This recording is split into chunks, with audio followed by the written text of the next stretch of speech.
गणेशाय नमः। नारायणं नमस्कृत्य नरं चैव नरोत्तमं देवीं सरस्वतीं व्यासं ततो जयमुदीरयेत्। संक्षिप्त महाभारत कर्ण पर्व अध्याय 429 से 435। अध्याय 429। भगवान श्री कृष्ण द्वारा अर्जुन से कौरवों के आक्रमण तथा भीम के पराक्रम का वर्णन। संजय कहते हैं, महाराज, चलते समय राह में श्री कृष्ण ने अर्जुन से युधिष्ठिर को दिखाते हुए कहा, पांडुनंदन, ये हैं तुम्हारे भाई युधिष्ठिर। देखो, इन्हें मारने के लिए अत्यंत बलवान और महान धनुर्धर कौरव योद्धा बड़ी तेजी के साथ इनका पीछा कर रहे हैं। साथ ही उनकी रक्षा के लिए पांचाल देशीय वीर भी उनके पीछे पीछे जा रहे हैं। ये राजा दुर्योधन भी रथियों की सेना से घिरकर राजा युधिष्ठिर पर धावा कर रहा है। इसका भी उद्देश्य यही है कि युधिष्ठिर को मार डालें। इस कार्य में इसके भाई भी साथ दे रहे हैं। ये हाथी सवार, घुड़सवार, रथी और पैदल सभी उन्हें पकड़ने के लिए जा रहे हैं। अब देखो, सात्यकी और भीम ने पहुंचकर यद्यपि इन्हें बीच में ही रोक दिया है, तो भी ये संख्या में अधिक होने के कारण राजा की ओर बढ़े ही चले जाते हैं। शत्रु को संताप देने वाले राजा युधिष्ठिर भी यद्यपि बड़े बलवान हैं, युद्ध की कला में निपुण हैं, उनका हाथ भी फुर्ती से चलता है, तथापि कर्ण ने उन्हें रण से विमुख कर दिया है। धृतराष्ट्र के पुत्र शूरवीर हैं, उनकी सहायता मिल जाने पर कर्ण अवश्य ही हमारे महाराज को कष्ट पहुंचा सकता है। इनके तथा और भी बहुत से शूरवीरों के साथ ये युद्ध कर रहे थे। उन सब महारथियों ने मिलकर उन्हें परास्त किया है। राजा युधिष्ठिर उपवास करने के कारण बहुत दुर्बल हो गए हैं। ये अधिकतर ब्रह्म बल क्षमा में ही स्थित रहते हैं, क्षात्र बल निष्ठुरता में नहीं। जब से कर्ण के साथ इनकी भिड़ंत हुई है, तब से ये बड़े संकट में पड़ गए हैं। कर्ण धृतराष्ट्र के महारथी पुत्रों से ये कह रहा है कि तुम लोग पांडुपुत्र युधिष्ठिर को मार डालो। पार्थ, ये सभी महारथी स्थूणाकर्ण, इंद्रजाल तथा पाशुपत नामक अस्त्र शस्त्रों से राजा को आच्छादित कर रहे हैं। वे आतुर हो गए हैं। इस समय उन्हें विशेष सेवा की आवश्यकता है। अब शीघ्रता करने का समय है। ये जानकर पांचाल तथा पांडव वीर बड़ी तेजी से उनके पीछे दौड़ते हैं।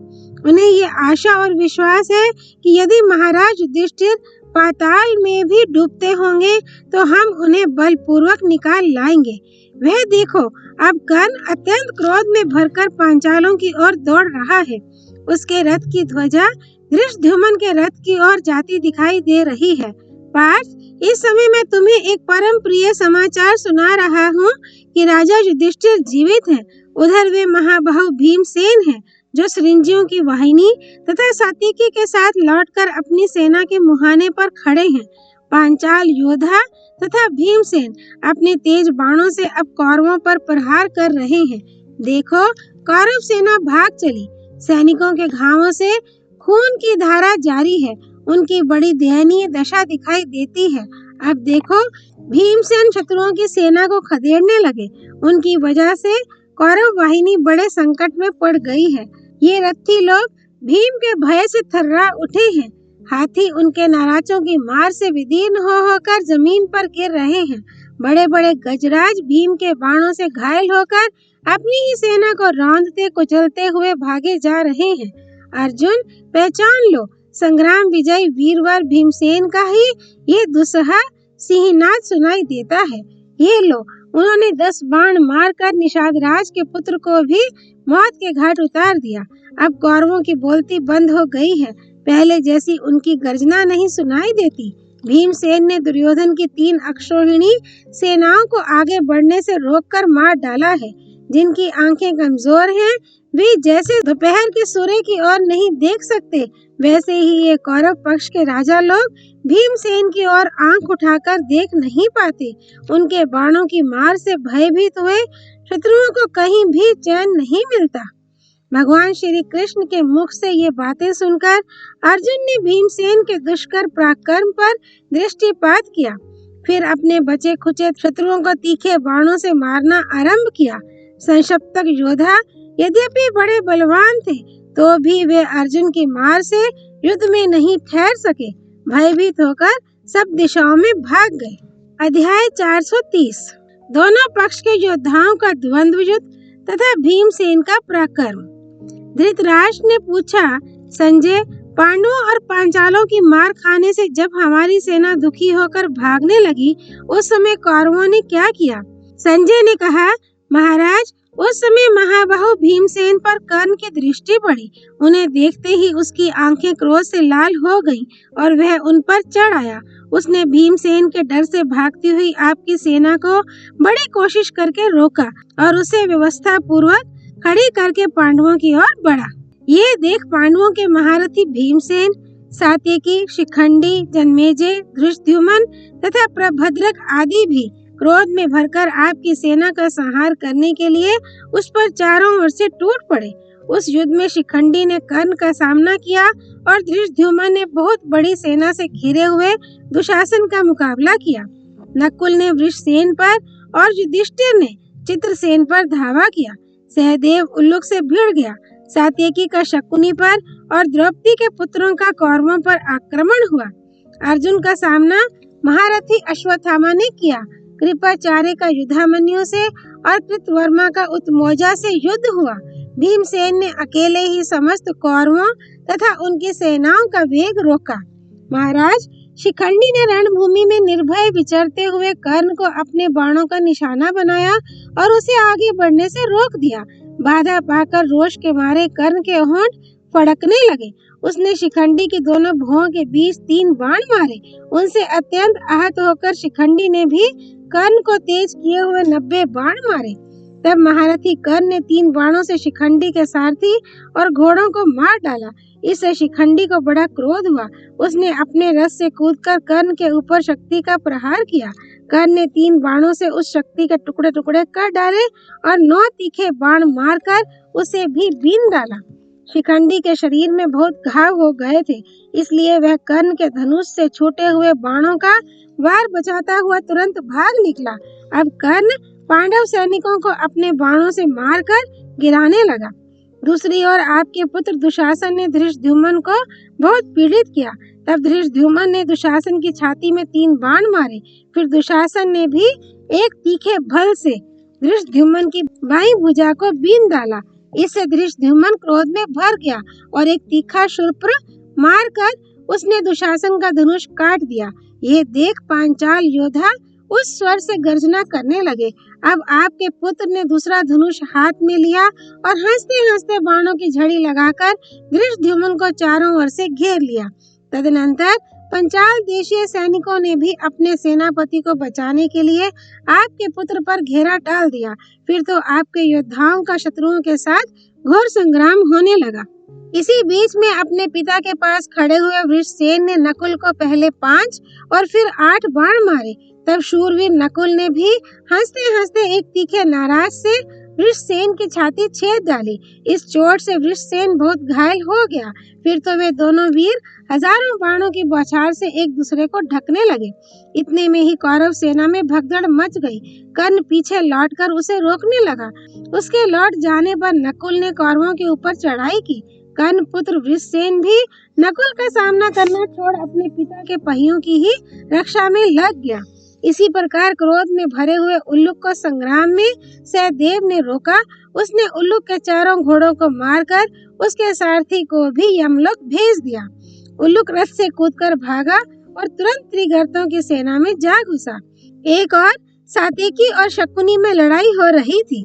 सात्यकी ने तेज किए हुए 20 बाणों से शकुनी को घायल कर दिया और एक भल मारकर उसकी ध्वजा भी काट डाली। इससे शकुनी को बड़ा कोप हुआ। उसने सात्यकी का कवच काटकर उसकी ध्वजा के भी टुकड़े टुकड़े कर दिए। सात्यकी ने शकुनी को पुनः 3 बाणों से घायल किया। 3 ही बाण उसके सारथी को भी मारे। इसके बाद अनेकों बाण मारकर उसने शकुनी के घोड़ों को यमलोक भेज दिया। फिर तो शकुनी सहसा रथ से कूद पड़ा और उल्लुक के रथ पर बैठकर वहां से चंपत हो गया। अब सात्यकी आपकी सेना पर बाण बरसाने लगा। उसके बाणों की चोट से आहत हो आपके सैनिक चारों ओर भागने लगे। बहुतेरे अपने प्राण खोकर रणभूमि में ही गिर गए। दूसरी ओर आपके पुत्र दुर्योधन ने भीमसेन को रोका, किंतु भीम ने तुरंत ही उसके घोड़ों और सारथी को मार डाला। फिर रथ और ध्वजा की भी धज्जियां उड़ा दी। इससे पांडव पक्ष के योद्धा बहुत प्रसन्न हुए। इस प्रकार परास्त होकर दुर्योधन भीम के सामने से भाग गया। इधर युधामन्यु ने कृपाचार्य को घायल करके तुरंत ही उनका धनुष भी काट दिया। तब शस्त्रधारियों में श्रेष्ठ आचार्य कृप ने दूसरा धनुष हाथ में ले बाण मारकर युधामन्यु के रथ की ध्वजा, सारथी और छत्र को नीचे गिरा दिया। तब तो महारथी युधामन्यु स्वयं ही रथ हाँकता हुआ भाग गया। इसी प्रकार एक और उत्मौजा ने बाणों की झड़ी लगाकर कृतवर्मा को ढक दिया। फिर उन दोनों में अत्यंत भयानक युद्ध छिड़ गया। कृतवर्मा ने उत्मौजा की छाती में चोट की। वह मूर्छित होकर रथ की बैठक में बैठ गया। उसकी यह अवस्था देख सारथी उसे रणभूमि से दूर हटा ले गया। तदनंतर कौरवों की सारी सेना भीमसेन पर टूट पड़ी। दुशासन तथा शकुनी ने हाथियों की बहुत बड़ी सेना से भीमसेन को घेरकर उन पर बाण मारना आरंभ किया। हाथियों की सेना देखते ही भीमसेन के क्रोध की सीमा ना रही। उन्होंने दिव्यास्त्रों का प्रयोग करते हुए हाथियों से ही हाथियों का संहार आरंभ किया। अपने बाणों से हाथियों के हजारों जत्थों का सफाया कर डाला। उस समय बिजली की गड़गड़ाहट के समान भीम के धनुष की टंकार सुनकर हाथी मलमूत्र त्यागते हुए बड़े वेग से भाग रहे थे। महाराज, भीमसेन का वह पराक्रम संपूर्ण प्राणियों का संहार करने वाले रुद्र के समान जान पड़ता था। अध्याय 431। कर्ण से पराजित और घायल होकर युधिष्ठिर का अपनी छावनी में विश्राम के लिए जाना। संजय कहते हैं, राजन, दूसरी ओर युधिष्ठिर को आते देख आपका पुत्र दुर्योधन क्रोध में भर गया। उसने अपनी आधी सेना साथ ले सहसा निकट जाकर उन्हें सब ओर से घेर लिया और 73 शूल पर मार कर उनको बीन डाला। कुंती नंदन युधिष्ठिर ने भी क्रोध में भरकर आपके पुत्र को तुरंत ही 30 भल मारे। ये देख उन्हें पकड़ने के लिए कौरव पक्ष के योद्धा टूट पड़े। उस समय शत्रुओं के खोटे विचार जानकर महारथी नकुल, सहदेव तथा धृष्टद्युम्न एक अक्षौहिणी सेना के साथ युधिष्ठिर के पास आ धमके। वहां पहुंचते ही सहदेव ने बड़ी फुर्ती के साथ दुर्योधन को 20 बाण मारे। इतने में कर्ण युधिष्ठिर की सेना का संहार करने लगा। उसके बाणों से पीड़ित होकर वह सेना सहसा भाग खड़ी हुई। तब राजा युधिष्ठिर को बड़ा क्रोध हुआ। उन्होंने तेज किए हुए 50 बाणों से कर्ण को बीन डाला। तदनंतर उन दोनों में भयंकर युद्ध छिड़ा। धर्मराज शान पर चढ़ाकर तेज किए हुए भांति भांति के बाणों, भल्लों, शक्ति, रिष्टि तथा मुसलों से आपकी सेना का संहार करने लगे। उस समय आपके योद्धाओं में हाहाकार मच गया। धर्मात्मा युधिष्ठिर जहाँ जहाँ दृष्टि डालते थे वहाँ वहाँ के सैनिकों का सफाया हो जाता था। ये देख कर्ण अत्यंत कुपित होकर युधिष्ठिर पर नाराज, अर्धचंद्र तथा वसुदंत आदि का प्रहार करने लगा। युधिष्ठिर ने भी तेज किए हुए बाणों से कर्ण को घायल कर डाला। फिर कर्ण ने हंसते हंसते तेज किए हुए बाणों तथा 3 भल्लों से युधिष्ठिर की छाती छेद डाली। इससे धर्मराज को बड़ी पीड़ा हुई। वे रथ के पिछले भाग में बैठ गए और सारथी को वहां से चल देने की आज्ञा की। उन्हें जाते देख दुर्योधन सहित सभी कौरव इसे पकड़ो पकड़ो कहकर चिल्लाते हुए उनके पीछे दौड़ पड़े। इतने ही में पांचाल योद्धाओं के साथ 1700 के कई वीरों ने आकर कौरवों को आगे बढ़ने से रोक दिया। उस समय राजा युधिष्ठिर बाणों के प्रहार से बहुत घायल हो गए थे।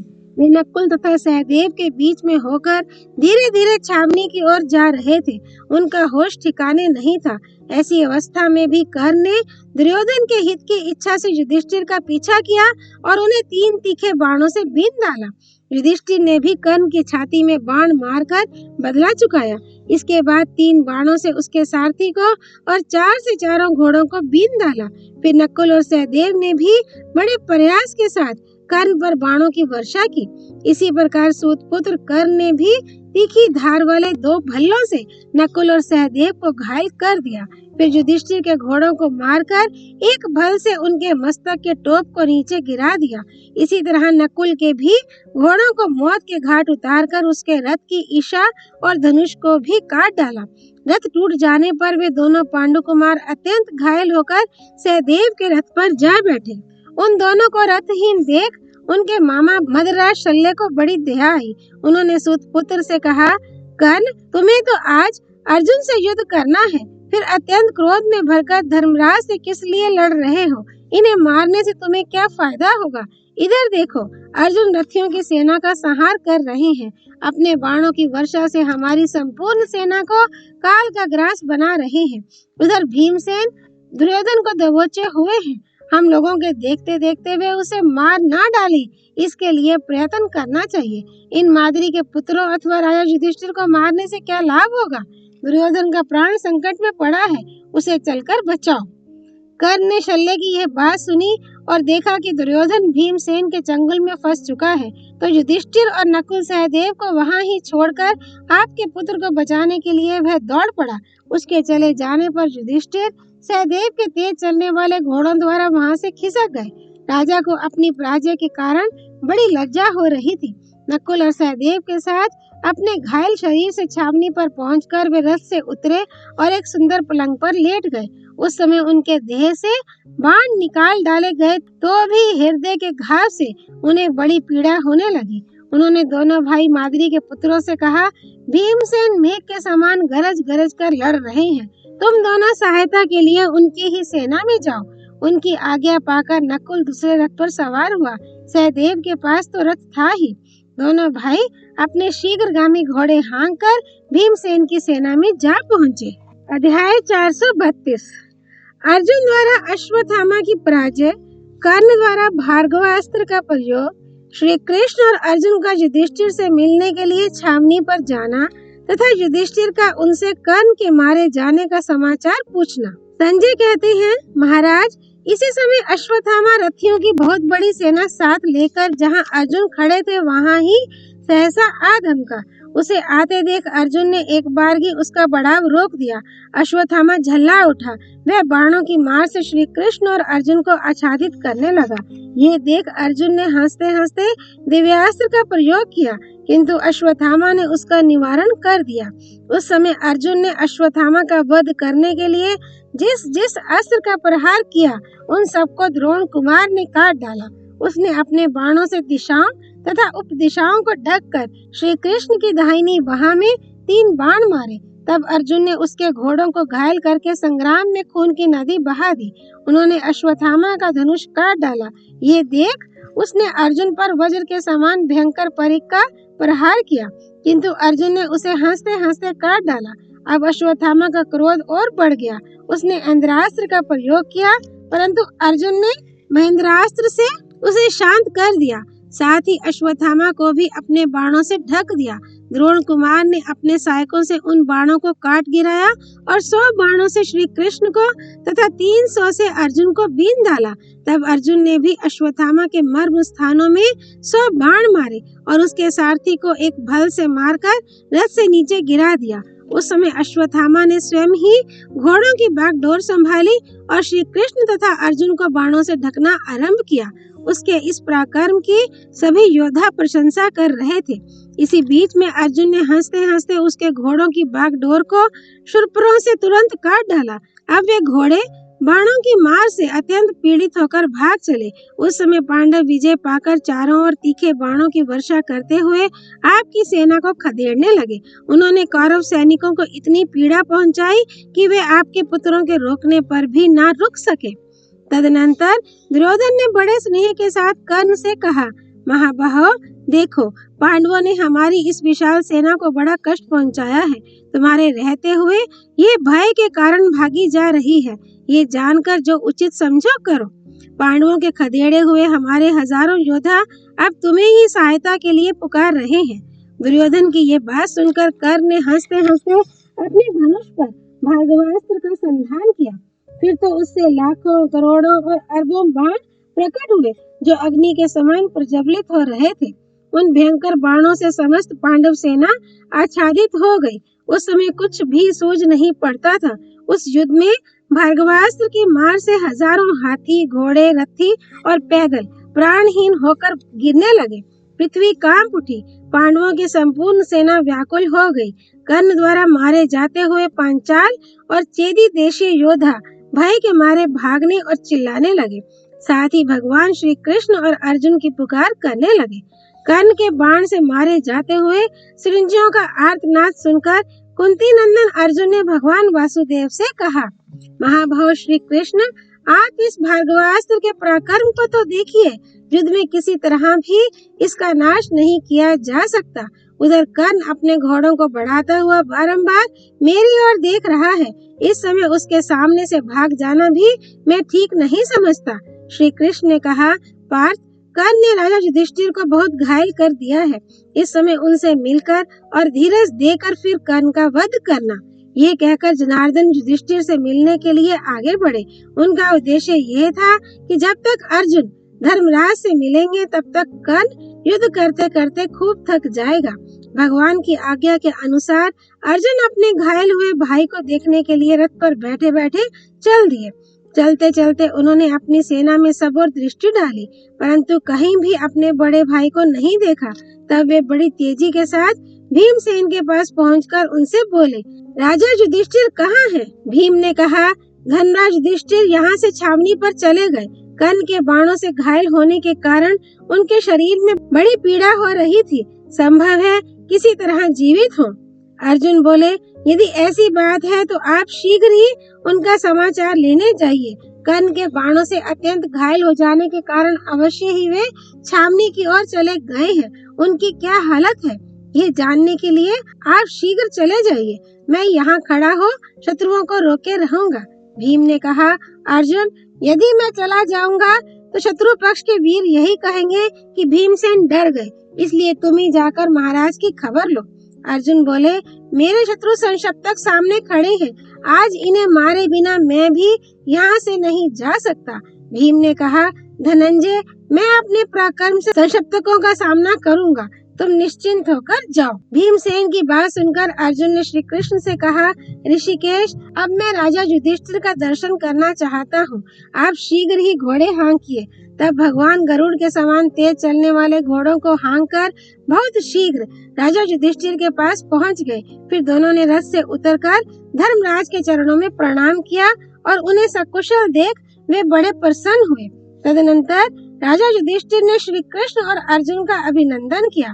उस समय धर्मराज ने ये समझ लिया कि कर्ण मारा गया। इससे उन्हें बड़ी प्रसन्नता हुई और वे हर्ष गदगद वाणी से बोले, देवकी नंदन, तुम्हारा स्वागत है। धनंजय, तुम्हारा भी स्वागत है। इस समय तुम दोनों को देखकर मुझे बड़ी प्रसन्नता हुई है, क्योंकि तुम लोगों ने स्वयं सकुशल रहकर महारथी कर्ण को मार डाला है। वह सब प्रकार की शस्त्र विद्या में निपुण तथा कौरवों का अगुआ था। परशुराम जी ने अस्त्र विद्या सिखाकर उसे महान शक्तिशाली बना दिया था। युद्ध में उस पर विजय पाना कठिन था। वह विश्वविख्यात महारथी और संसार का सर्वश्रेष्ठ वीर था। दुर्योधन का हित साधन करता और हम लोगों को दुख देने के लिए ही तैयार रहता था। हमारे मित्रों के लिए तो वह काल के समान था। ऐसे महाबली कर्ण को तुम दोनों ने युद्ध में मार डाला, ये बड़े आनंद की बात हुई। भैया श्री कृष्ण और अर्जुन, आज कर्ण ने मेरे साथ भयंकर युद्ध किया था। उसने मेरे दोनों चक्र रक्षकों तथा सारथी को मार डाला, घोड़ों को यमलोक पठाया और मेरे पक्ष के बहुत से योद्धाओं को जीतकर मुझे भी परास्त कर दिया। इतना ही नहीं, उसने मेरा अपमान करके मुझे बहुत से कटु वचन भी सुनाए। धनंजय, अधिक क्या कहूँ, इस समय जो मैं जीवित हूँ ये भीमसेन का प्रभाव है। मुझसे तो वह अपमान सहा नहीं जाता। कर्ण ने मुझे इतना घायल और अपमानित कर दिया, तो अब मेरे जीने से क्या लाभ। अब मैं राज्य लेकर भी क्या करूँगा। पहले कभी भीष्म, द्रोण और कृपाचार्य से भी मुझे जो अपमान नहीं मिला, वह आज सूत पुत्र से प्राप्त हुआ है। इसलिए अर्जुन, मैं तुमसे पूछता हूँ कि किस प्रकार सकुशल रहकर तुमने कर्ण का वध किया है।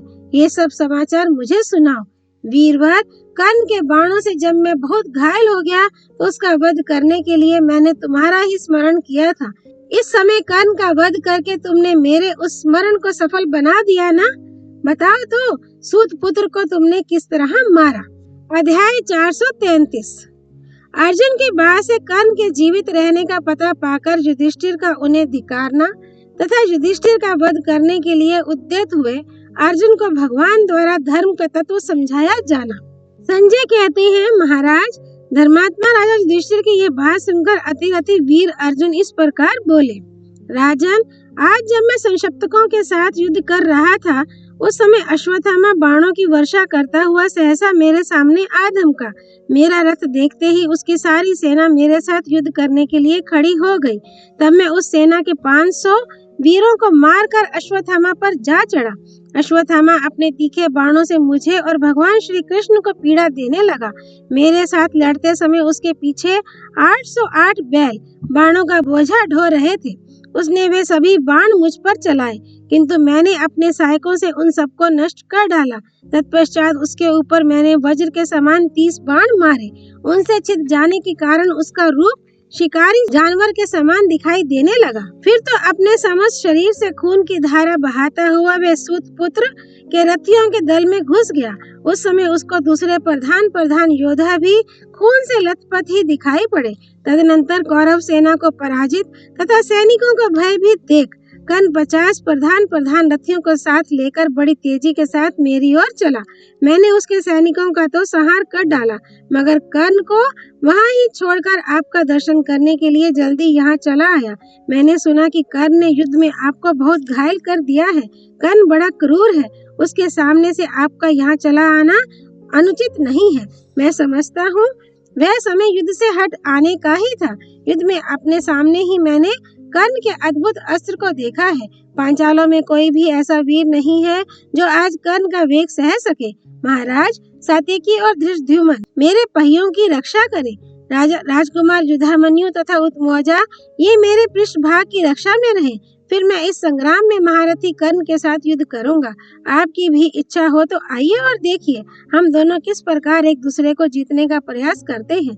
यदि मैं आज बलपूर्वक कर्ण को उसके बंधु बांधवों सहित ना मार डालूं, तो प्रतिज्ञा करके उसका पालन ना करने वालों को जो कष्टप्रद गति मिलती है वही मुझे भी मिले। अब मैं आपसे युद्ध में जाने के लिए आज्ञा चाहता हूँ। आशीर्वाद दीजिए जिससे रण में मेरी विजय हो। राजन, मैं सूत पुत्र कर्ण, उसकी सेना तथा संपूर्ण शत्रुओं का संहार करूंगा। युधिष्ठिर कर्ण के बाणों की चोट से बहुत कष्ट पा रहे थे। अर्जुन के मुख से जब उन्होंने कर्ण के जीवित रहने का समाचार सुना तो उन्हें बहुत क्रोध हुआ। वे धनंजय से इस प्रकार बोले, तात, तुम्हारी सेना शत्रुओं से तिरस्कृत होकर रण से भाग गई है और तुम जब कर्ण को नहीं मार सके तो भयभीत होकर भीम को अकेले ही छोड़ यहाँ भाग आए। ये तुमने खूब स्नेह निभाया। वीर माता कुंती के गर्भ से जन्म लेकर ये अच्छा काम नहीं किया। वैत वन में तुमने ये सच्ची प्रतिज्ञा की थी कि मैं अकेले ही कर्ण को मार डालूंगा। फिर उसे जीते जी ही छोड़कर तुम यहाँ कैसे चले आए? अर्जुन, जब तुम जन्म लेकर 7 दिन के ही हुए थे, उस समय आकाशवाणी ने कुंती से कहा था, ये बालक इंद्र के समान पराक्रमी होगा, समस्त शत्रुओं पर विजय पाएगा। ये खांडव वन में संपूर्ण देवताओं तथा सब प्राणियों को जीत लेगा। राजाओं के बीच ये मद्र, कलिंग, केकय तथा कौरव वीरों का संहार करेगा। संसार में इससे बढ़कर कोई भी धनुर्धर नहीं होगा।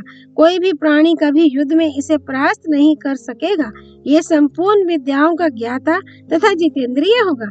इच्छा करते ही ये समस्त प्राणियों को अपने अधीन कर लेगा। चंद्रमा के समान इसकी कांति होगी और वायु के समान वेग। ये स्थिरता में मेरु और क्षमा में पृथ्वी के समान होगा। सूर्य के समान तेजस्वी, कुबेर के समान धनी, इंद्र के समान पराक्रमी और भगवान विष्णु के समान बलवान होगा। कुंती, जैसे अदिति के गर्भ से शत्रुहंता विष्णु ने जन्म लिया था, उसी प्रकार तुम्हारा ये महात्मा पुत्र भी तुम्हारे गर्भ से उत्पन्न हुआ है। अपने पक्ष की विजय तथा शत्रु पक्ष का संहार करने में इसकी ख्याति होगी। इससे ही वंश परंपरा का विस्तार होगा। इस प्रकार शतशृंग पर्वत के ऊपर यह आकाशवाणी हुई, जिसे अनेकों तपस्वियों ने सुना, किंतु ये सत्य नहीं हुई। निश्चय ही अब देवता भी झूठ बोलने लगे हैं। सदा ही तुम्हारी प्रशंसा करने वाले बड़े बड़े ऋषियों के मुख से भी मैंने ऐसी बातें सुनी हैं। इसलिए मुझे दुर्योधन की उन्नति के विषय में कभी भी विश्वास नहीं हुआ तथा आज तक मुझे इस बात का भी पता नहीं था कि तुम कर्ण के भय से डरते हो। ऐसी परिस्थिति में अब मैं क्या कर सकता हूँ? आज कौरवों, अपने मित्रों तथा अन्य संपूर्ण योद्धाओं के सामने मुझे सूत पुत्र के वश में होना पड़ा। इसलिए मेरे जीवन को धिक्कार है। पार्थ, यदि तुम्हारा पुत्र महारथी अभिमन्यु आज जीवित होता तो वह शत्रु पक्ष के संपूर्ण महारथियों का नाश कर डालता। उसके रहते युद्ध में मुझे ऐसा अपमान कभी नहीं उठाना पड़ता। यदि घटोत्कच जीवित होता तो भी मुझे युद्ध से विमुख नहीं होना पड़ता। किंतु मैं अपने अभागे के लिए क्या कहूँ।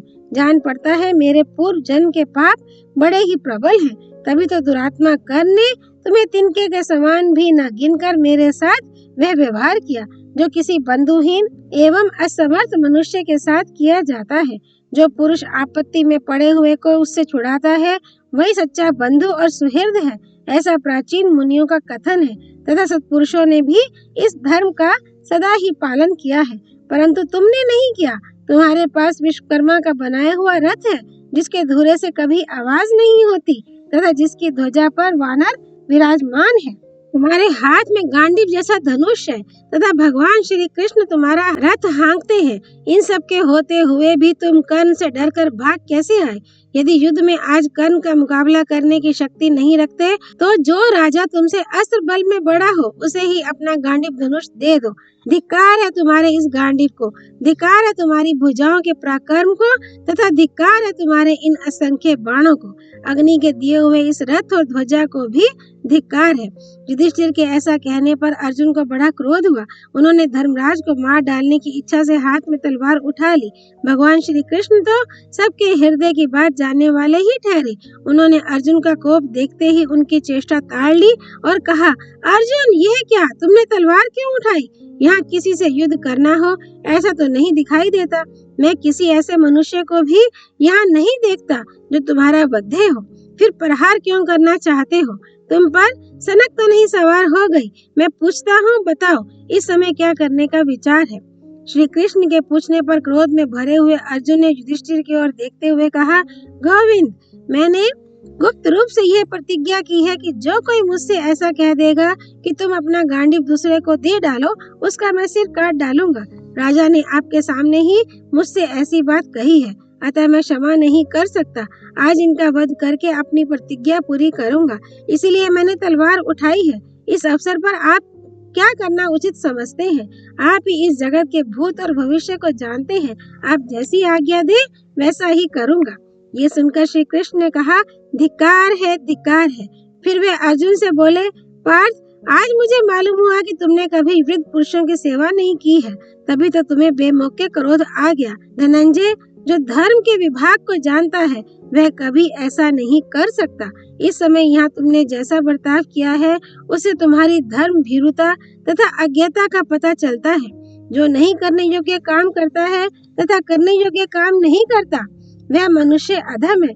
जो स्वयं धर्म का आचरण करके शिष्यों द्वारा उपासना किए जाने पर उन्हें धर्म का उपदेश देते हैं। धर्म के संक्षेप और विस्तार को जानने वाले उन गुरुजनों का इस विषय में क्या निर्णय है, इसे तुम नहीं जानते। उस निर्णय को नहीं जानने वाला मनुष्य कर्तव्य और अकर्तव्य के निश्चय में तुम्हारी ही तरह असमर्थ एवं मोहित हो जाता है। क्या करना चाहिए और क्या नहीं, इसे जान लेना सहज नहीं है। इसका ज्ञान होता है शास्त्र से और शास्त्र का तुम्हें पता ही नहीं है। अज्ञानवश अपने को धर्मवेता मानकर जो तुम धर्म की रक्षा करने चले हो उसमें जीव हिंसा का पाप है। ये बात तुम्हारे जैसे धार्मिक की समझ में नहीं आती। तात, मेरे विचार से प्राणियों की हिंसा ना करना ही सबसे बड़ा धर्म है। किसी की प्राण रक्षा के लिए झूठ बोलना पड़े तो बोल दे, परंतु उसकी हिंसा ना होने दे। भला तुम्हारे जैसा श्रेष्ठ पुरुष अन्य साधारण मनुष्यों के समान अपने धर्मज्ञ भाई एवं चक्रवर्ती राजा को मारने के लिए कैसे तैयार होगा। भारत, जो युद्ध ना करता हो, चतुरता ना रखता हो, रण से विमुख होकर भागा जा रहा हो, शरण में आता हो, हाथ जोड़कर पड़ा हो अथवा असावधान हो, ऐसे मनुष्य का वध करना श्रेष्ठ पुरुष अच्छा नहीं समझते। तुम्हारे बड़े भाई में प्रायः उपयुक्त सभी बातें हैं। तुमने नासमझ बालक की तरह पहले प्रतिज्ञा कर ली थी, इसलिए मूर्खतावश अधर्मयुक्त कार्य करने को तैयार हो गए हो। पार्थ, बताओ तो भला, धर्म के दुर्बोध एवं सूक्ष्म स्वरूप का अच्छी तरह विचार किए ही बिना अपने ज्येष्ठ भ्राता का वध करने को कैसे दौड़ पड़े। पांडुनंदन, अब मैं तुम्हें धर्म का रहस्य बता रहा हूँ। पितामह भीष्म, धर्मज्ञ युधिष्ठिर, विदुर जी अथवा यशस्विनी कुंती देवी तुम्हें धर्म के जिस तत्व का उपदेश कर सकती हैं, उसको मैं ठीक ठीक बता रहा हूँ, सुनो। सत्य बोलना बहुत अच्छा काम है, सत्य से बढ़कर कुछ भी नहीं है। फिर भी सत्यवादी को ही कभी कभी सत्य के स्वरूप का ठीक ठीक ज्ञान होना कठिन हो जाता है। देखो सत्य का अनुष्ठान कैसे होता है। जहाँ सत्य का परिणाम असत और असत्य का परिणाम सत्य होता हो, वहाँ सत्य न बोलकर असत्य बोलना ही उचित है।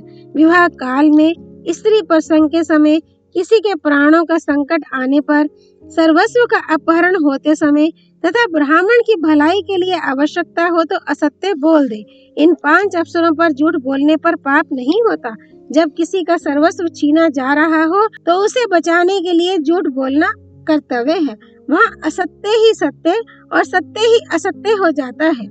जो वहाँ भी सत्य ही कह देता है, ऐसे मनुष्य को लोग मूर्ख समझते हैं। पहले सत्य और असत्य का अच्छी तरह निर्णय करके जो परिणाम में सत्य हो उसका पालन करे। केवल अनुष्ठान की दृष्टि से असत्य रूप सत्य का भाषण नहीं करना चाहिए।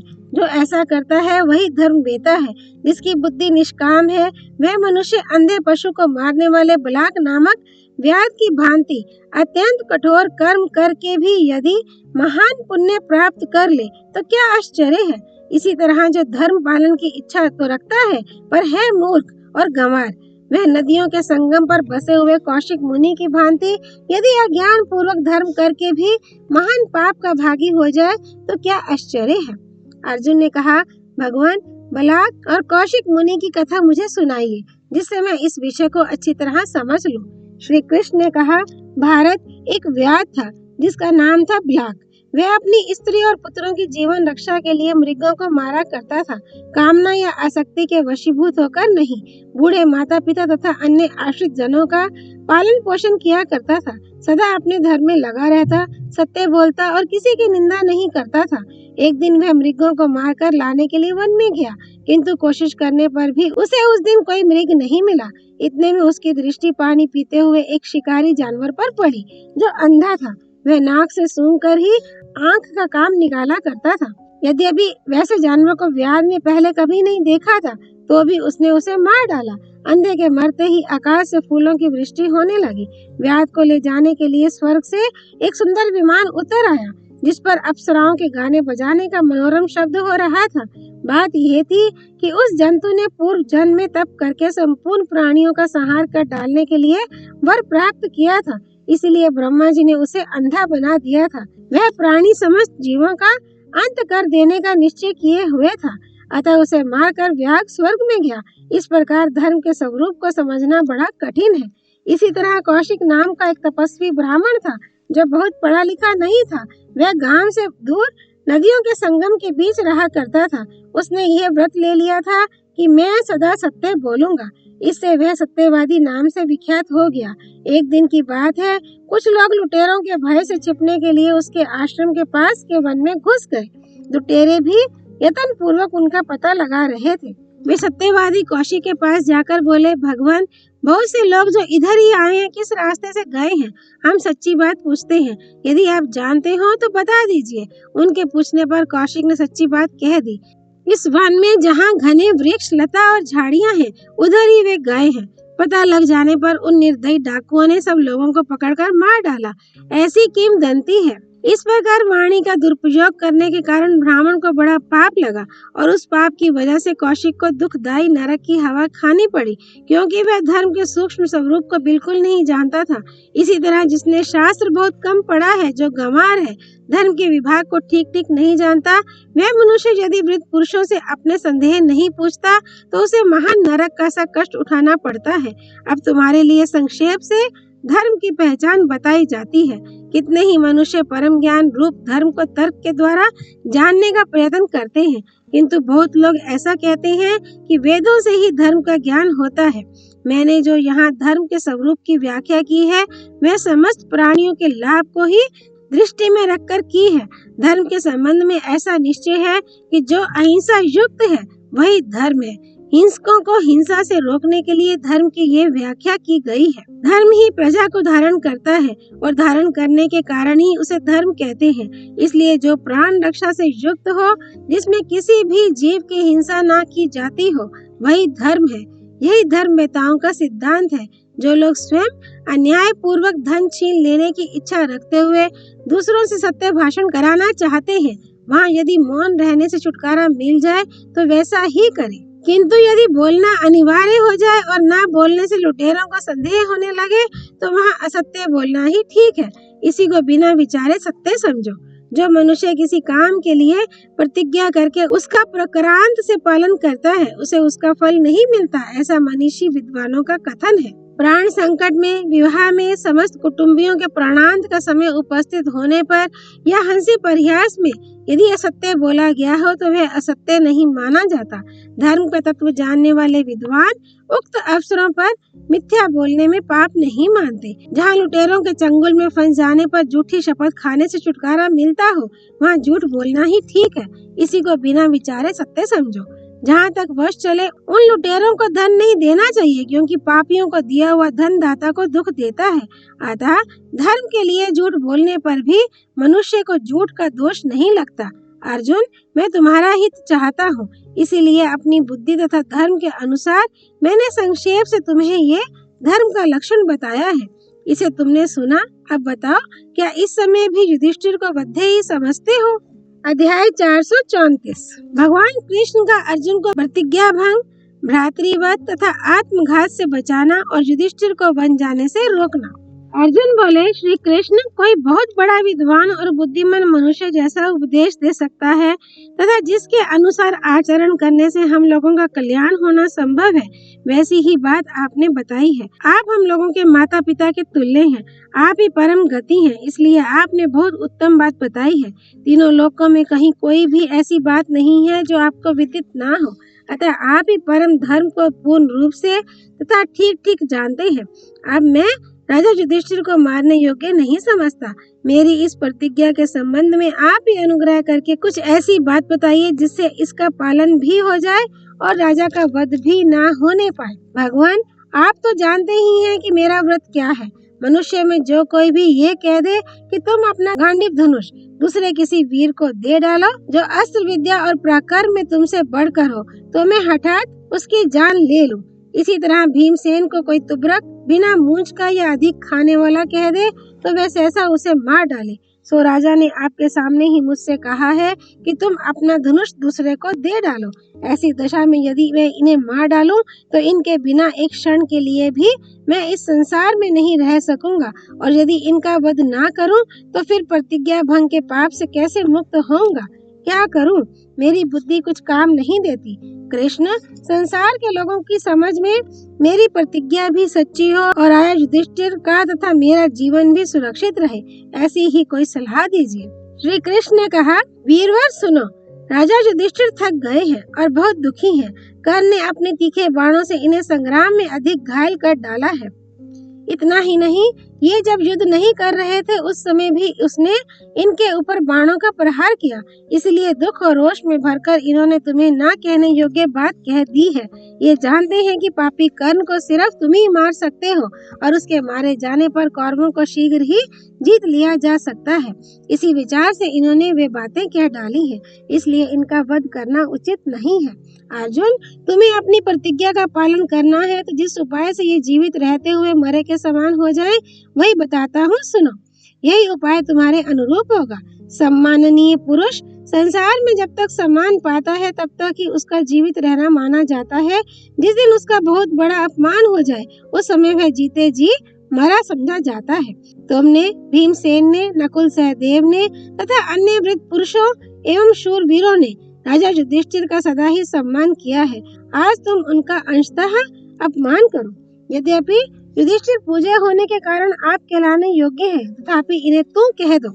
गुरुजन को तू कह देना उनका वध कर देने के ही समान माना जाता है, जिसके देवता अथर्वा और अंगिरा हैं। ऐसी एक सर्वोत्तम श्रुति बताई जाती है।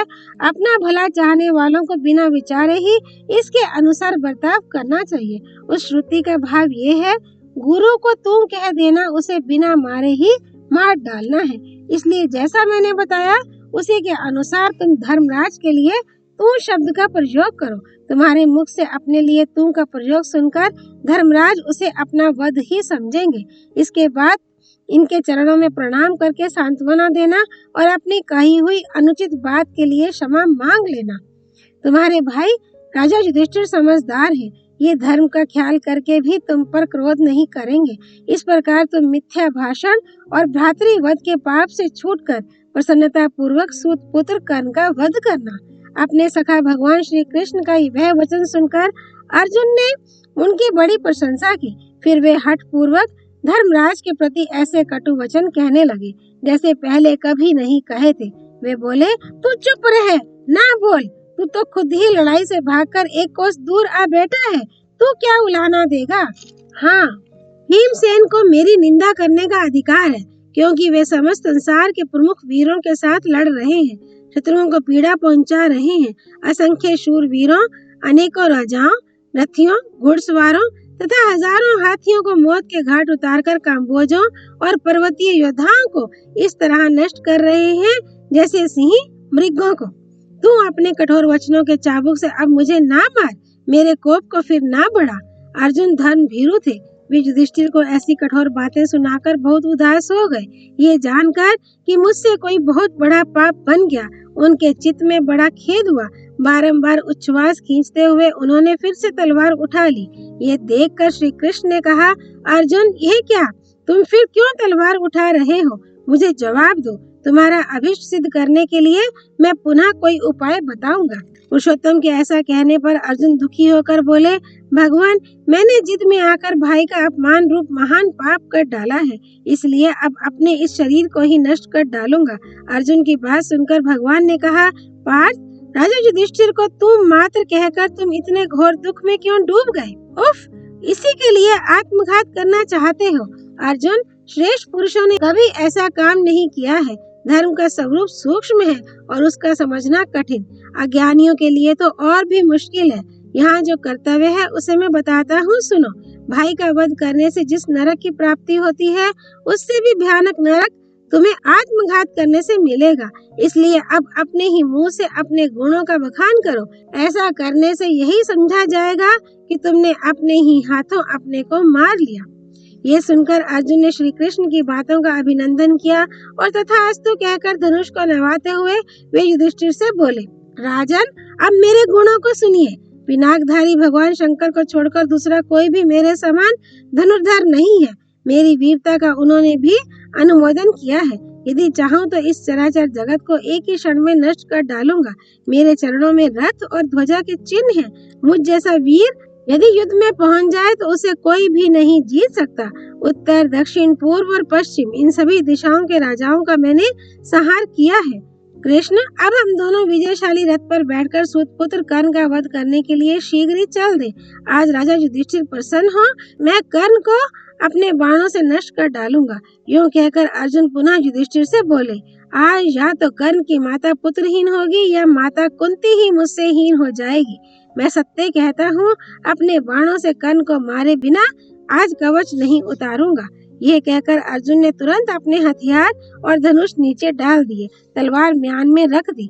फिर लज्जित होकर उन्होंने युधिष्ठिर के चरणों में सिर झुकाया और हाथ जोड़कर कहा, महाराज, मैंने जो कुछ कहा है उसे क्षमा कीजिए और मुझ पर प्रसन्न हो जाइए। मैं आपको प्रणाम करता हूँ। अब मैं सब तरह से प्रयत्न करके भीमसेन को युद्ध से छुड़ाने और सूतपुत्र कर्ण का वध करने के लिए जा रहा हूँ। राजन, मेरा जीवन आपका प्रिय करने के लिए ही है, ये मैं सत्य कहता हूँ। ऐसा कहकर अर्जुन ने राजा के दोनों चरणों का स्पर्श किया और फिर वे रणभूमि की ओर जाने को उद्यत हो गए।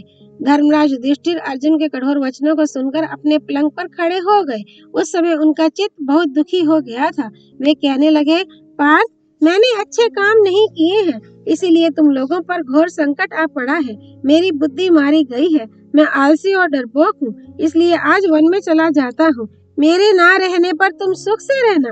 महात्मा भीमसेन ही राजा होने के योग्य हैं। मैं तो क्रोधी और कायर हूँ। अब मुझ में तुम्हारी ये कठोर बातें सहन करने की शक्ति नहीं है। इतना अपमान हो जाने पर मेरे जीवित रहने की भी कोई आवश्यकता नहीं है। ये कहकर वे सहसा पलंग से कूद पड़े और वन में जाने को उद्यत हो गए। ये देख भगवान श्री कृष्ण ने उन्हें प्रणाम करके कहा, राजन, आपको तो सत्य प्रतिज्ञा अर्जुन की यह प्रतिज्ञा मालूम ही है कि जो कोई उन्हें गांडीव धनुष दूसरे को देने के लिए कह देगा वह उनका वध्य होगा। फिर भी आपने उन्हें वैसी बात कह दी। इससे अर्जुन ने अपनी प्रतिज्ञा की रक्षा करते हुए मेरे कहने से आपका अनादर किया है।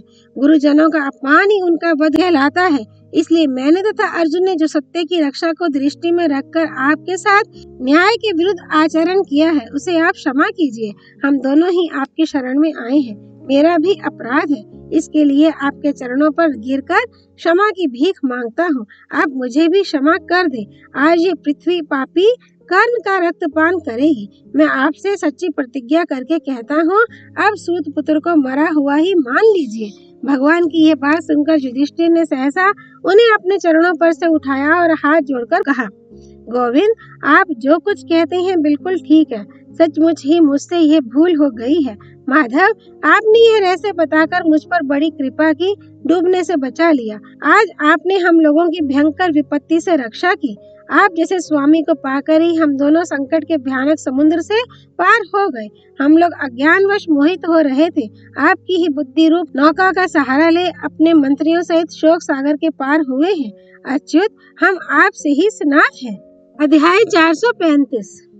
अर्जुन का युधिष्ठिर से क्षमा मांगना, युधिष्ठिर का अर्जुन को आशीर्वाद देना, अर्जुन की रण यात्रा और भगवान कृष्ण द्वारा अर्जुन के पराक्रम का वर्णन। संजय कहते हैं, महाराज, धर्मराज के मुख से वह प्रेम युक्त वचन सुनकर भगवान श्री कृष्ण ने अर्जुन को भी बताया। इधर अर्जुन ने भगवान के कथनानुसार जो युधिष्ठिर का प्रतिवाद किया था उससे कोई पाप बन गया ऐसा समझकर वे पुनः बहुत उदास हो गए थे। तब भगवान श्री कृष्ण ने हंसते हंसते कहा, अर्जुन, राजा युधिष्ठिर को तुम कह देने मात्र से जब तुम इस तरह शोक में डूब गए हो तो राजा का वध कर देने पर तुम्हारी क्या दशा होती। सचमुच धर्म का स्वरूप जानना बड़ा कठिन है। जिनकी बुद्धि मंद है उनके लिए तो उसका जानना और भी मुश्किल है। तुम धर्म भीरु होने के कारण अपने बड़े भाई का वध करके निश्चय ही घोर अंधकार में पड़ते, भयंकर नरक में गिरते। अब मेरी राय यह है कि तुम कुरुश्रेष्ठ युधिष्ठिर को ही प्रसन्न करो। जब वे प्रसन्न हो जाएं, तो हम लोग शीघ्र ही सूत पुत्र कर्ण से लड़ने के लिए चलें। तब अर्जुन बहुत लज्जित होकर राजा के चरणों में पड़ गए और बोले, राजन, धर्म पालन की कामना से भयभीत होकर मैंने जो कुछ कह डाला है उसे क्षमा कीजिए और मुझ पर प्रसन्न होइए। धर्मराज ने देखा अर्जुन पैरों पर पड़े हुए रो रहे हैं, तो उन्होंने अपने प्यारे भाई को उठाकर बड़े स्नेह के साथ गले लगाया और स्वयं भी फूट फूट कर रोने लगे। दोनों भाई बड़ी देर तक रोते रहे। फिर दोनों का भाव एक दूसरे के प्रति शुद्ध हो गया। दोनों ही प्रेम और प्रसन्नता से भर गए।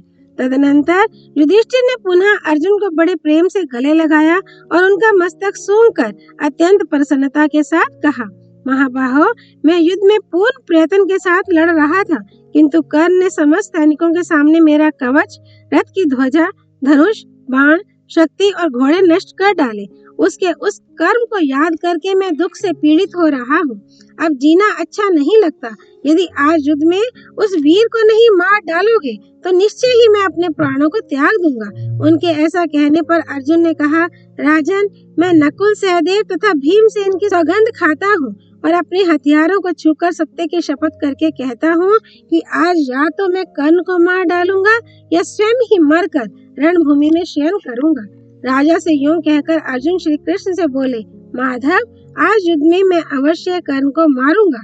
आपकी बुद्धि के बल से ही उस दुरात्मा का वध होगा। ये सुनकर श्री कृष्ण बोले, अर्जुन, तुम महाबली कर्ण का वध करने में स्वयं समर्थ हो। मेरी तो सदा ही ये इच्छा रहती है कि तुम किसी तरह कर्ण को मारते।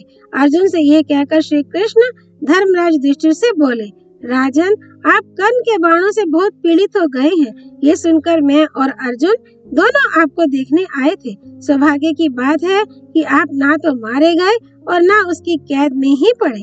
अब अर्जुन को शांत करके इन्हें विजय के लिए आशीर्वाद दीजिए। युधिष्ठिर बोले, भैया अर्जुन, आओ आओ, फिर मेरी छाती से लग जाओ। तुमने कहने योग्य और हित की ही बात कही तथा मैंने उसके लिए क्षमा भी कर दी। धनंजय, मैं तुम्हें आज्ञा देता हूँ, जाओ कर्ण का नाश करो।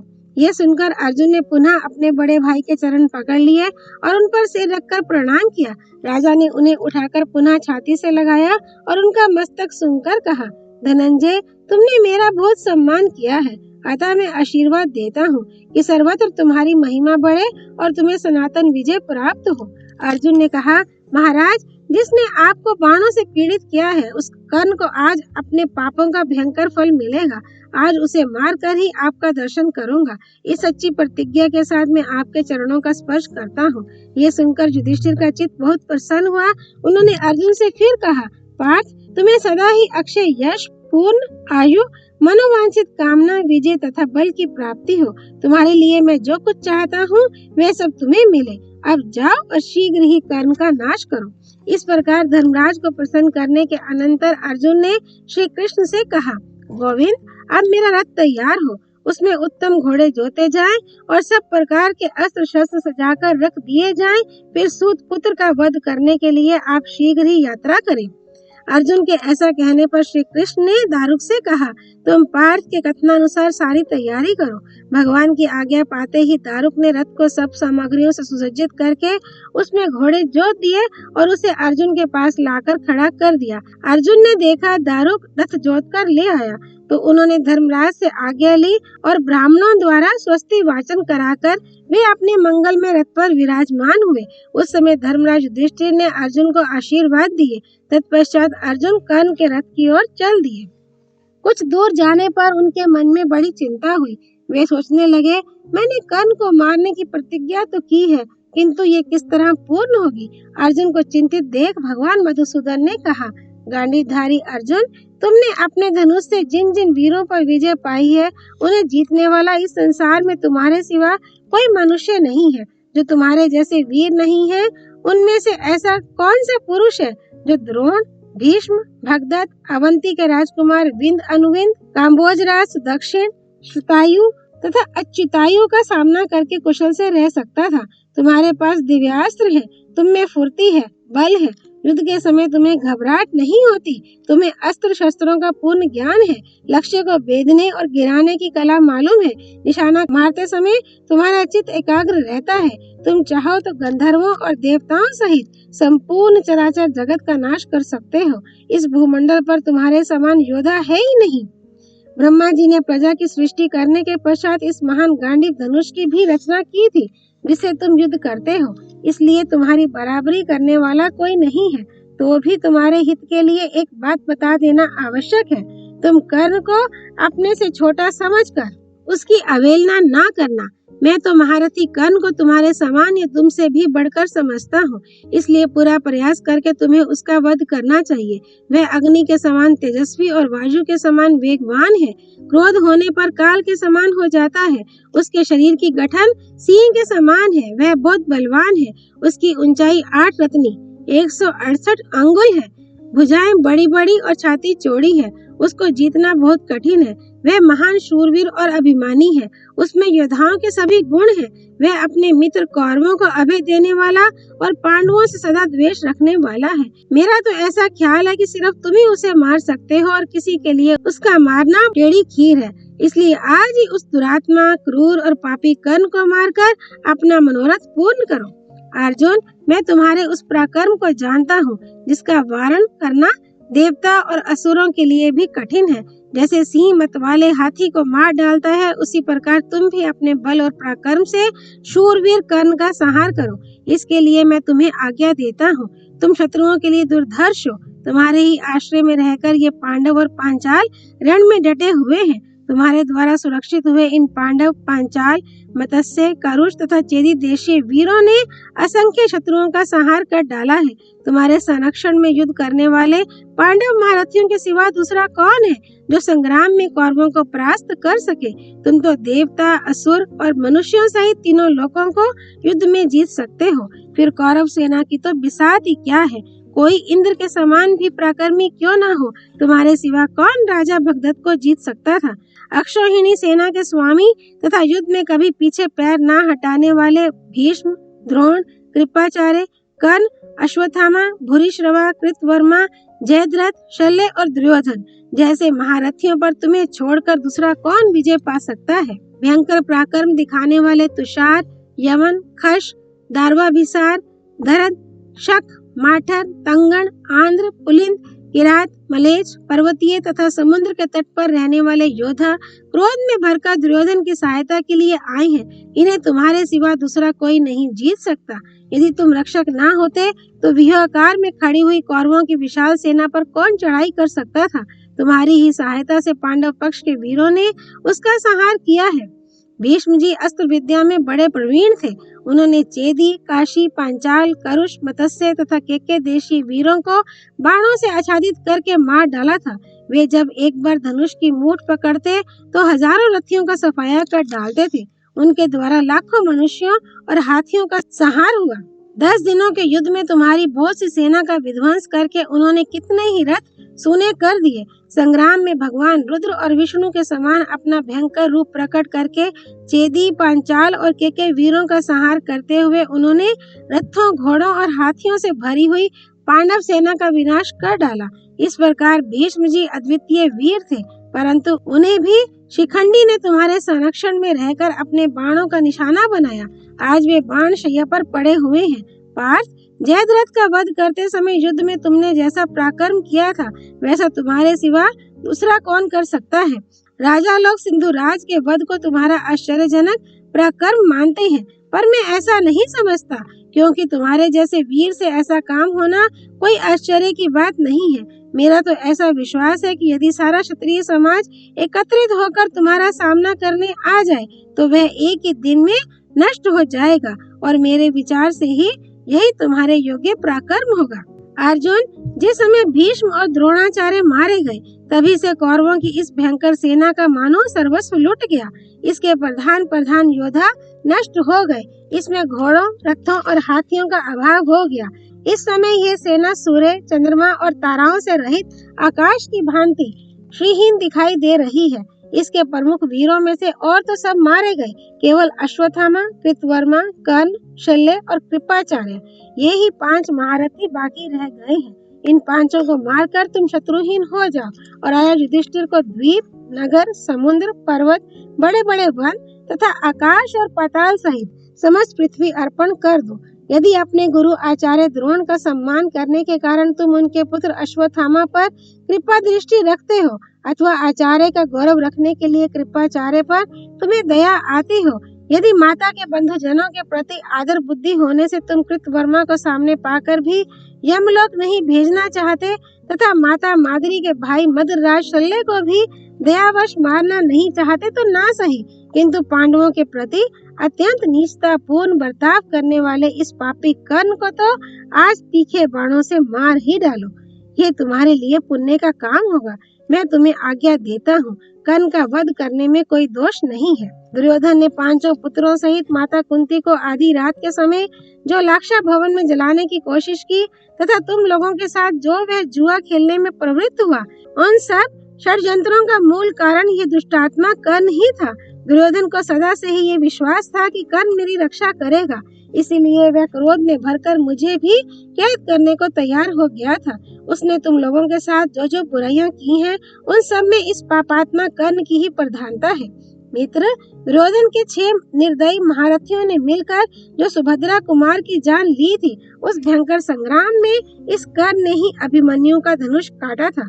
कर्ण द्वारा धनुष कट जाने पर शेष 5 महारथियों ने, जो छल कपट में बड़े प्रवीण थे, बाणों की बौछार से उसे मार डाला। उस वीर के इस तरह मारे जाने पर प्रायः सबको दुख हुआ। केवल ये दुष्ट कर्ण और दुर्योधन ही जी भरकर हंसे थे। इतना ही नहीं, इसने कौरवों की भरी सभा में द्रौपदी को इस प्रकार कटुवचन सुनाए थे। कृष्ण, पांडव तो नष्ट होकर सदा के लिए नरक में पड़ गए। अब तू दूसरा पति वरण कर ले। आज से तू धृतराष्ट्र की दासी हुई, अतः राजमहल में जाकर अपना काम संभाल। अब पांडव तुम्हारे स्वामी नहीं रहे, वे तेरे लिए कुछ कर भी नहीं सकते। तू दासों की स्त्री है तथा स्वयं भी दासी है। इस तरह इस पापी ने बहुत सी बातें कही जो तुमने भी सुनी थी। इसके अलावे भी इसने तुम लोगों के साथ अन्याय करके जो जो पाप किए हैं उन सबको तथा इसके जीवन को भी तुम्हारे बाण नष्ट करें। आज दुरात्मा कर्ण अपने शरीर पर गांडीव धनुष से छूटे हुए भयंकर बाणों की चोट सहता हुआ आचार्य द्रोण तथा भीष्म के वचन याद करे। तुम्हारे सहायकों से पीड़ित हुए राजा लोग आज दीन और विषाद युक्त होकर हाहाकार मचाते हुए कर्ण को रथ से नीचे गिरता देखें। राजा शल्य भी आज तुम्हारे सैकड़ों बाणों से छिन्न भिन्न हुए रथी और अश्व से रहित रथ को छोड़ भयभीत होकर भाग जाएं। पार्थ, यदि तुम सूत पुत्र कर्ण के देखते देखते अपनी प्रतिज्ञा पूर्ति के लिए उसके पुत्र को मार डालो तो वह भीष्म, द्रोण और विदुर की बातों को याद करे। तुम्हारा मुख्य शत्रु दुर्योधन तुम्हारे हाथ से कर्ण को मारा गया देख आज अपने जीवन तथा राज्य से निराश हो जाए। जान पड़ता है पंचाल देशीय वीर द्रौपदी के पुत्र धृष्टद्युम्न, शिखंडी, धृष्टद्युम्न के पुत्र शतानीक, नकुल, सहदेव, दुर्मुख, जनमेजय, सुधर्मा तथा सात्यकी ये कर्ण के वश में पड़ गए हैं। उनका घोर आर्तनाद सुनाई पड़ता है जो अपने मित्र के लिए प्राणों की परवाह न करके सामने डटकर लड़ रहे हैं। उन सैकड़ों पांचाल वीरों को कर्ण यमलोक भेज रहा है। वे कर्ण रूपी अगाध महासागर में नाव के बिना डूब रहे हैं। अब तुम्हें ही नौका बनकर उनका उद्धार करना चाहिए। कर्ण ने भृगुवंशी परशुराम जी से जो अस्त्र प्राप्त किया था उसी का अत्यंत भयंकर रूप आज प्रकट हुआ है। वह घोर अस्त्र अपने तेज से प्रज्वलित हो तुम्हारी सेना को सब ओर से घेर कर संताप दे रहा है। ये देखो, भीम सरिंजय योद्धाओं से घिरे हुए हैं और अत्यंत क्रोध में भरकर कर्ण से लड़ते हुए उसके पहने बाणों से पीड़ित हो रहे हैं। मैं युधिष्ठिर की सेना में तुम्हारे सिवा और किसी वीर को ऐसा नहीं देखता जो कर्ण से लोहा लेकर कुशल पूर्वक घर लौट आवे। इसलिए तुम अपनी प्रतिज्ञा के अनुसार तेज किए हुए बाणों से आज कर्ण को मारकर उज्जवल कीर्ति प्राप्त करो। वीरवर, मैं सच कहता हूँ, एक तुम ही कर्ण सहित कौरवों को युद्ध में जीत सकते हो, दूसरा कोई नहीं। अतः महारथी कर्ण को मारकर तुम अपना मनोरथ ओम तत्सत। नर नारायण भगवान श्री कृष्ण की जय। भगवती सरस्वती देवी की जय। भगवान व्यास अवतार श्री कृष्ण द्वैपायन की जय। श्री हरि अर्पणमस्तु।